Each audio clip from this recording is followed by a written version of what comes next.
Praise the Lord. भाइयों बहनों, मैं आज आपको एक बात बताता हूँ, मन की बात। आज मैं मेरे पैंट की हुक निकल गई थी, उसको बिठाने के लिए टेलर के पास गया था। वहाँ पर एक आदमी मुझे मिला, हमारी बातचीत हो गई। तो बातों बातों में पता चला कि वो बुलढाना मतलब महाराष्ट्र का एक डिस्ट्रिक्ट है, वहाँ का रहने वाला है। लेकिन उसके पिताजी यहाँ पर आए थे और यहाँ से कुछ 10-12 किलोमीटर दूर एक एरिया है, वहाँ पर वो लोग 20-25 साल रहे। और अभी उसने कहा कि उसको एक घरकुल मिला है, यहाँ पर नंबर लगा उसका, तो घरकुल उसको मिला है। मैं आपको एक सच्चाई बताता हूँ, शायद आप हंसेंगे, लेकिन पता नहीं क्यों मैं पुणे में करीब करीब 40-42 साल से रहता हूँ। उसके पहले भी क्योंकि आप भगोनी पेट में मेरे पिताजी का एक पुराना घर था, अभी तो वहाँ पर ये हुआ है तो बढ़ गया काफ़ी। लेकिन मतलब मेरा आना जाना था, वहाँ पर मेरे मामा जी का परिवार रहता है अभी भी, और हमारी जो ये है तो उसमें मेरा एक भाई रहता है फ्लैट। लेकिन अभी मुझे विश्वास में आकर के करीबन 35-36 साल हो गए। 36 साल तो हो गए, मतलब मैं 87 में विश्वास में आया, 88 में मैंने बपतिस्मा लिया, 87 के आखिर में मैं विश्वास में आया। जिंदगी में पहली बार मैंने 87 का जो क्रिसमस है उसको मैंने मनाया था। उस समय मेरा उद्धार का जो प्रोसेस है वो चालू था 87 में, और 88 में मैंने बपतिस्मा लिया। और उसके बाद मैं शिवकाय में उतरा। एक साल मैंने एक साल तो नहीं, लेकिन 7-8 महीना मैंने शिवकाय की। उसके बाद में मैं बाइबल कॉलेज चला गया और उसके बाद में फुल टाइम शिवकाय कर रहा हूँ। तो मेरे बाद में काफ़ी लोग शिवकाय में उतरे, उनके बड़े बड़े चर्चेस हो गए, बहुत बड़े चर्चेस। कुछ लोगों के चर्च में तो 2000-3000 लोग हैं जो मेरे बाद में शिवकाय में आए थे।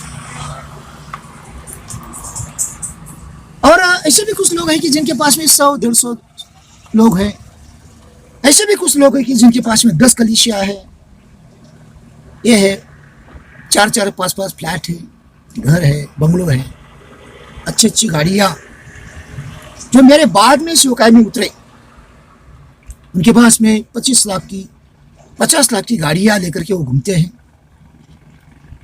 लेकिन मैं आपको सच बताता हूँ, आज भी मैं किराए के घर में रहता हूँ। आज भी मैं किराए के घर में रहता हूँ। प्रभु की दया से मुझे एक कार मिली है, इसके पीछे बहुत बड़ा चमत्कार है। तो वो आदमी से बात होने के बाद थोड़ा सा मुझे मैं बोला, यार प्रभु, मैं ज्यादा कुछ कर नहीं पाया खुद के लिए, मैंने सेवकाई के लिए बहुत कुछ किया। मैं ऐसे लोगों के पास में गया कि जिन लोगों के पास में कोई जा नहीं सकता था, और वहां से बच के वापस भी प्रभु ने मुझे लाया। मैंने रेगिस्तान में सेवकाई की, मैंने पहाड़ों में सेवकाई की, मैंने बड़ी बड़ी मीटिंग चलाई, क्रुसेड चलाई। 5-5 हजार लोगों के क्राउड को मैंने वचन दिया, बड़े बड़े मिराकल मेरे द्वारा हो गए।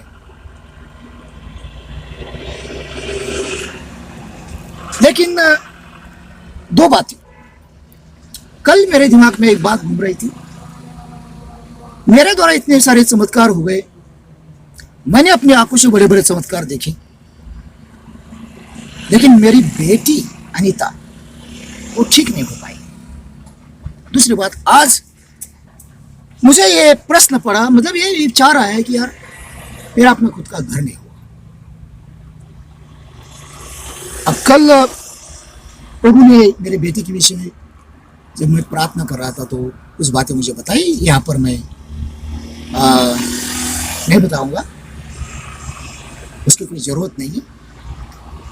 तो मुझे वो सेटिस्फाइड आंसर परमेश्वर की तरफ से मिला। I am satisfied and it is not things which I have to share। किसी को अगर लगता है कि नहीं आपको सुनना ही है तो मुझे कमेंट करें, मैं कमेंट आपको प्रश्न बताऊंगा। तो मैं अपने बेटी के विषय में सेटिस्फाइड हुआ। आज प्रभु ने मुझे, जब मैं इस विषय में सोच रहा था, मुझे वचन दिया। जैसे इब्राहिम से परमेश्वर ने कहा कि मैं तेरी ढाल हूं और मैं तेरा वतन हूं। तो ये उत्पत्ति 15वां अध्याय उसका पहला वचन। प्रभु कहता डर मत, बट डर, मैं तेरी ढाल हूं और मैं तेरा वतन हूं। इंग्लिश में वहां पर रिवार्ड लिखा है, रिवार्ड। तो परमेश्वर ने मुझे वचन दिया कि मैं तेरा रिवार्ड हूं, मैं तेरी ढाल हूं। और ये सच भी है, मैं आपको सच बता, जब मैंने अपने हिसाब से कुछ करने की कोशिश की, तब मुझे बड़ा नुकसान हुआ। मेरी बेटी मर गई। उस समय मेरे दिमाग के अंदर शैतान ने एक बात डाल दी, पता नहीं मैंने उसको कैसे कर लिया। मैंने ये सोचा कि चलो मैं बहुत ज़्यादा वीडियो अपलोड करता हूँ, बाइबल स्टडी ये करता हूँ, शॉर्ट्स डालता हूँ, मेरी सब्सक्राइब्स बढ़ाता हूँ, 1000 सब्सक्राइब हो जाएंगे।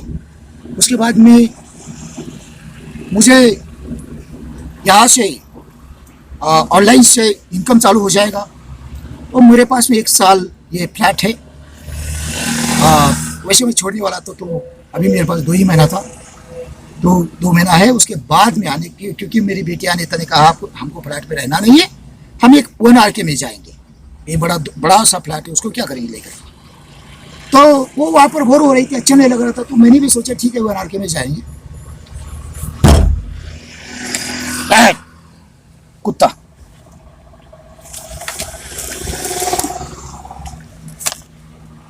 मैंने भी सोचा चलो जाएंगे। और इसलिए मैं 2 महीने के अंदर बहुत सी वीडियो ये करना, तो मुझे स्टडी करना पड़ता था, रिकॉर्डिंग करना पड़ता था, एडिटिंग करना पड़ता था। उसमें मेरा ज़्यादा समय जाता था, प्रार्थना में मेरा समय कम हुआ। मेरी बेटी अनीता के साथ में मेरा बिताने का जो समय था, उसमें मुझे I was reduce in that. तो वो अकेली पड़ गई, तो ज़्यादा सोचने लगी, निराशा में चली गई। शैतान ने बड़ी चालाकी से मुझे उसमें ये किया। मैं अपने हिसाब से जब काम करने लगा तो मुझे नुकसान हो, मेरी बेटी चली गई। दुष्ट आत्माओं के, दुष्ट लोगों की योजनाएं वहां पर सक्सेस हो गई। और जब मैं प्रभु पर निर्भर रहा, जब प्रभु पर निर्भर रहा, आपको बताता हूं, मुझे किसी भी बात की समस्या नहीं हुई और कभी किसी चीज की कमी नहीं। अब मेरी सेवकाई में समस्याएं तो मैंने कई अपनी वीडियो में बताई है। बहुत शुरू से कुछ लोग चाहते थे कि मैं उनका गुलाम बन करके उनकी सेवा, उनका सपोर्ट करूं, उनका दास बन की सेवा करूं। तो वो लोग मेरे पीछे पड़े हुए थे, मुझे कहीं भी टिकने नहीं देते थे, मेरे बदनामी करते थे, अपने लड़के लड़कियां भेज करके सब ये करते थे। शुरू से मेरे साथ में होते आए सब। और ये सब सैटेनिक चर्च को जो ज्वाइन हो गए हैं, ऐसे सेवक हैं, ये सैटेनिक चर्च को जो ज्वाइन हो गए, ऐसे सेवक ऐसा करते हैं। जो परमेश्वर के चुने हुए सेवक ऐसा कभी नहीं करेंगे, कभी नहीं करेंगे, क्योंकि वो परमेश्वर के ऊपर डिपेंड है। तो ये इन लोगों के कारण भी मुझे बहुत परेशानी हो गई। एक तो मैं हिंदू परिवार से हूँ, मुझे अपने परिवार से कोई सपोर्ट नहीं था। परमेश्वर की दया से मैं अभी सेवकाई में हूँ, विश्वास में हूँ। मुझे बहुत लोगों ने तकलीफ दी, बहुत लोगों ने इतनी तकलीफ दी, मैं क्या बताऊँ। खैर, परमेश्वर उनका न्याय करेगा, बहुत भयानक नहीं करेगा, वो नरक में जाएंगे। लेकिन यहाँ पर मेरे कहने का मतलब ये है कि कई बार इस संसार में हमें कुछ चीजें नहीं मिलती है। अब इब्राहिम को अपना खुद का घर नहीं था, वो तंबू में रहता था। हमारे 12 चेले, नहीं क्या, पतरस, यूहन्ना, याकूब, ये सब जो 12 चेले हैं, उनकी प्रॉपर्टी का कोई नामो निशान नहीं। अभी ऐसे पास्टर्स हैं कि जिनके आपको क्या बताओ, बड़े बड़े चर्चेस, 10 साल के अंदर उन्होंने इतना कमाया, इतना कमाया। स्विस बैंक के उनके अंदर अकाउंट्स वगैरह हैं, करोड़ों भी खेलते हैं। उनका और प्रभु का हिसाब है, मुझे उसमें पढ़ना नहीं है। लेकिन जो परमेश्वर के दास थे, उनका इस संसार में अपनी प्रॉपर्टी का कोई नामो निशान नहीं है। इब्राहिम का अपना घर नहीं था, इसहाक का अपना घर नहीं था, याकूब का भी अपना घर नहीं था।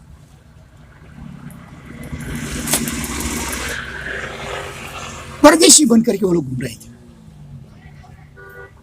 अभी आप तो प्रभु ने मुझे कहा कि तू डर मत, चिंता मत कर, मैं तेरा वतन हूं, मैं तेरा ढाल हूं, मैं तेरी ढाल हूं, डर मत। भाई और बहनों, यदि आप भी मेरे जैसा कुछ फील कर रहे हैं, तो आप प्रभु की तरफ देखिए, यीशु मसीह की तरफ देखिए। यीशु मसीह को एक जन ने कहा कि प्रभु मैं तेरे पीछे आता हूं, तो यीशु ने कहा कि वो जो ये रहते हैं फॉक्स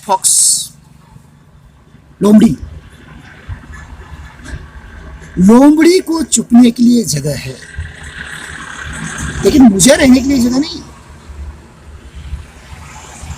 यीशु मसीह की अपनी खुद की कोई प्रॉपर्टी नहीं थी, जो तो उसके बाप की थी, मतलब यूसुफ की। तो यूसुफ का उसका खून का कोई रिश्ता नहीं था, नेचुरली वो प्रॉपर्टी सब याकूब से दूसरा उसका भाई था, जो यूसुफ का पहला बेटा था, उसकी तरफ चले। जो यरूशलेम के चर्च का पहला पास्टर था वो याकूब, उसके पास में वो प्रॉपर्टी चली गया। यीशु मसीह की अपनी कोई प्रॉपर्टी नहीं थी, 12 चेलों की अपनी कोई प्रॉपर्टी नहीं थी, मेरी अपनी कोई प्रॉपर्टी नहीं, इब्राहिम की कोई प्रॉपर्टी नहीं थी, उसके बेटे और पोते की कोई प्रॉपर्टी नहीं थी। परमेश्वर के चुने हुए लोगों का वतन जो है परमेश्वर होता है। अगर मुझे किराए से घर मिलना बंद हो जाएगा तो परमेश्वर उसकी व्यवस्था करेगा। तो परमेश्वर हमारा वतन है, परमेश्वर हमारी ढाल है, और परमेश्वर हमारा सभी चीजों में रखवाला है। किसी चीज की आपको कमी नहीं पड़ेगी यदि आप परमेश्वर पर भरोसा रखते हैं। धन पर भरोसा रखना खतरे से खाली नहीं।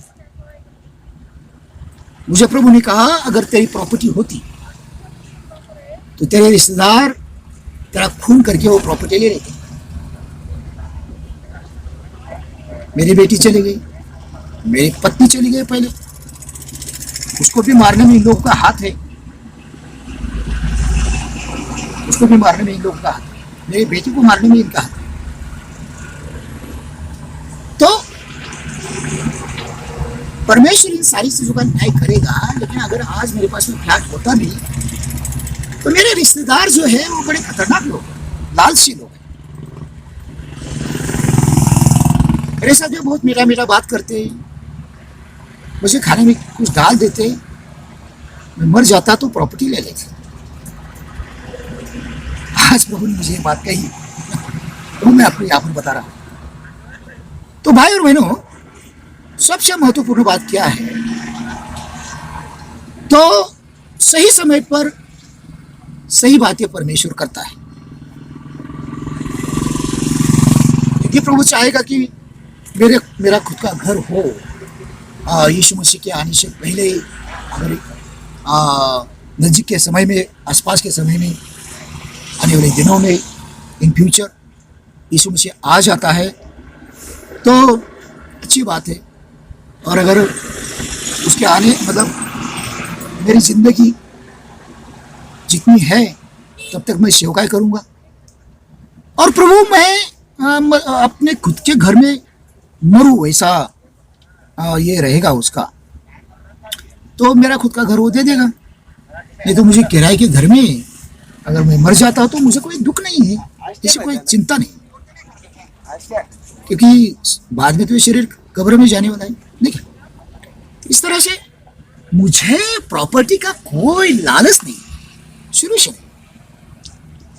जब मैं हिंदू था तब भी नहीं था, जब मैं हिंदू था तब भी नहीं था। मेरे पिताजी की बहुत बड़ी जमीन थी, बाद में मुझे पता चला। मैं 7 साल का जब था तो मेरे पिताजी मर गए, और बहुत लेट मुझे मालूम पड़ा कि मेरी जमीन जो है बहुत है, करीबन 100 बीघा जमीन गांव की तरफ। क्या मेरा मुझे हाँ इतना पता था कि गांव में मेरा बहुत बड़ा किले जैसा वाड़ा है, बहुत बड़ा वाड़ा है। अब तो गिर गया हो, तो बहुत बड़ा, मतलब करीबन 20 गुंठा, मतलब आधा एकड़ जमीन पर, आधा बीघा जमीन जो होती है उस पर बना हुआ ये वाड़ा है, बहुत बड़ा वाड़ा है। उसमें मेरा पिताजी नहीं, हमारी पूरी फैमिली रहती थी। तो वो दातोड़े वाड़ा से अभी भी प्रसिद्ध है। अभी तो जो भुतियाना वाड़ा, वो मुझे पता था। कुछ 16 बीघा जमीन वो मैंने देखी थी। बचपन में एक जन ने मुझे कहा था, यहाँ पर एक 20 एकड़ का पट्टा है, वो तेरे पिताजी का है। वो मुझे मालूम थी। ऐसे कुछ 40 बीघा जमीन मुझे पता थी, लेकिन बाद में पता चला कि मेरे चाचा की और हमारी मिलकर के जमीन 100 बीघा जमीन थी, और मुझे नहीं मिली। बहुत लेट मुझे मालूम पड़ा। रिश्तेदारों ने वो चाचा ने बेच करके खा लिया। तो मुझे प्रॉपर्टी की लालसा जो है वो शुरू से नहीं थी, अभी भी नहीं। बस मुझे किसी के सामने हाथ फैलाने की जरूरत न पड़े। और ये जो दुष्ट लोग हैं, शैतान के लोग हैं, नरक में जाने वाले लोग हैं, जिन्होंने अपनी आत्मा को बेचा है, उनका गुलाम बनने की कभी जरूरत ना पड़े। मैं आखिरी तक प्रभु की सेवा करूं और प्रभु मेरा मालिक रहे, और कोई मिशन वाला, संस्था वाला मेरा मालिक न बने, यही मेरी प्रार्थना है। जो अब किसको प्रभु मानोगे? जो आपको पैसा देता है उसको प्रभु मानोगे या यीशु को प्रभु मानोगे? आप तो उसकी बात को मानोगे ना, जो आपको पेमेंट दे रहा है। इतने सारे जो पास्टर पेमेंट लेकर के सेवा करते हैं ना, वो पवित्र आत्मा से नहीं चल सकते। दूसरी बात यह है कि जो शैतान की संगठन को ज्वाइन हो गए हैं, सीक्रेट सोसाइटी को ज्वाइन हो गए, या शैतान की मदद से सेवकाई करते हैं, ऐसे लोग स्वर्ग में नहीं जाएंगे, कभी नहीं जाएंगे। उन्होंने अपनी आत्मा को बेचा है, और उनके चर्चे 90% लोग, उनकी फैमिली पूरी नरक में जाएंगे, पूरी नरक में जाएंगे। आपके आसपास कोई अगर सैतानिक चर्च का एजेंट है तो उसको बांधिए, जो भी है। प्रार्थना करिए कि आपका पास्टर कैसा है, बहुत जरूरी है। प्रभु आपको आशीष दे।